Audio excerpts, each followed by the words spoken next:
Coming out in the workplace is always a thing. Okay, I am being too much, I'm hiding a part of myself. Sometimes people do have hate. It's just so crazy. So hey guys, I'm Rodri. I'm recently 28 years old and I identified with the pronouns he, they. I'm Gabriel, 30 years old and identified with the pronouns he, they also. I'm Diana. I'm 21 and my pronouns are she and her. I'm Ivan, I'm 32 and I use pronouns they, them.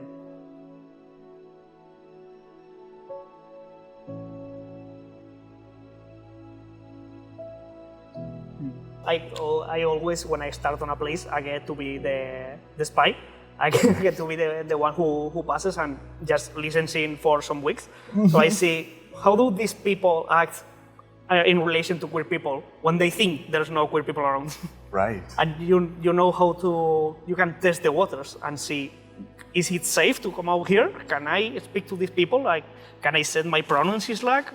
Do I use he, him and just forget that I am non-binary, 9 to 5? Oh my God.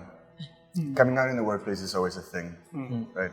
As a new junior, you may have a lot of challenges because, yeah, if you are in a small mid company, you don't have a reference of the colleagues that are LGBT, so you may feel a little bit isolated because you don't know how to act. Okay, I am being too much, I'm hiding a part of myself, should I talk about my values, about who I am, my partners, or whatever? So you have to measure up the time because we didn't have reference management, people with success stories talking about queer topics. So for us, it's like we are opening the path for the new joiners or for new people, younger people who may have in the future more visibility and more ways to interact in a work environment.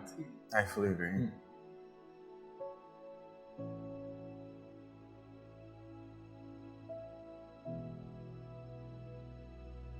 I think I noticed it like first day because I was setting up my Slack and my Factorial profile and stuff like that. And I saw a pronouns field and I was like, this is different than usual. Yeah, I would also say like their branding and so on. Like, yeah, like from the first steps at Factorial, I was like, okay, they seem to be like super open-minded, like they're so funky and colorful and so on. Like, I hope they're not just doing it to like impress everyone.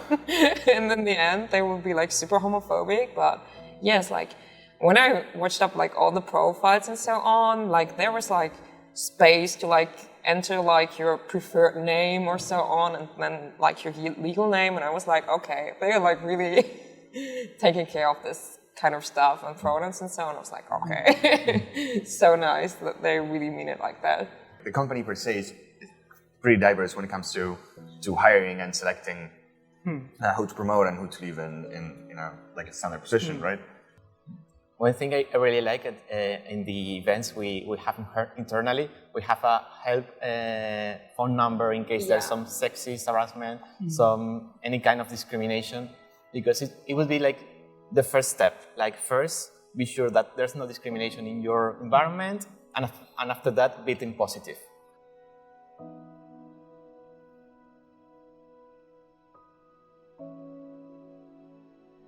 How important is it? Yeah, I'd say it's super important. Yeah, super important. And I think also like all year around, not just on Pride months, being like, we're so supportive all year long.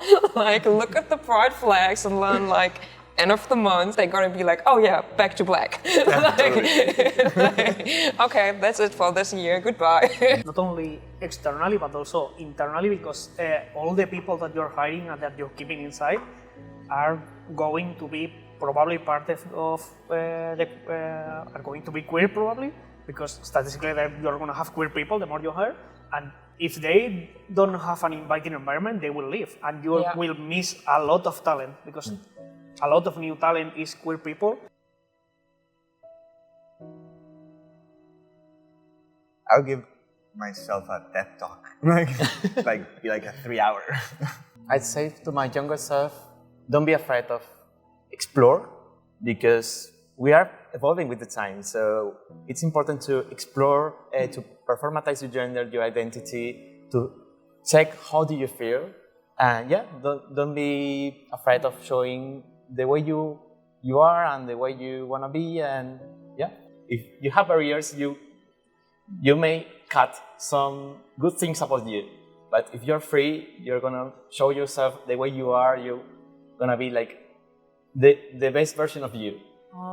I think I would tell my younger self that like absolutely no person has the right to like questioning my abilities as a human, as an employee, like just that I'm worth it, or that I can do things based on my sexuality. Like just because I'm telling you my sexuality, you don't have the right to like treat me different and be like, hey, okay, I don't think that you can do this and this because you're into another gender. Like, it's just so crazy. I really wish that I would have like accepted this as a younger self and not be afraid of like telling people this, because I was like, okay, then they're gonna think that I'm dumb, that I cannot do certain things, that I'm brainwashed or so on. Like, I'll tell my younger self to not, it's really to what you said, but like to not justify hate, to not give others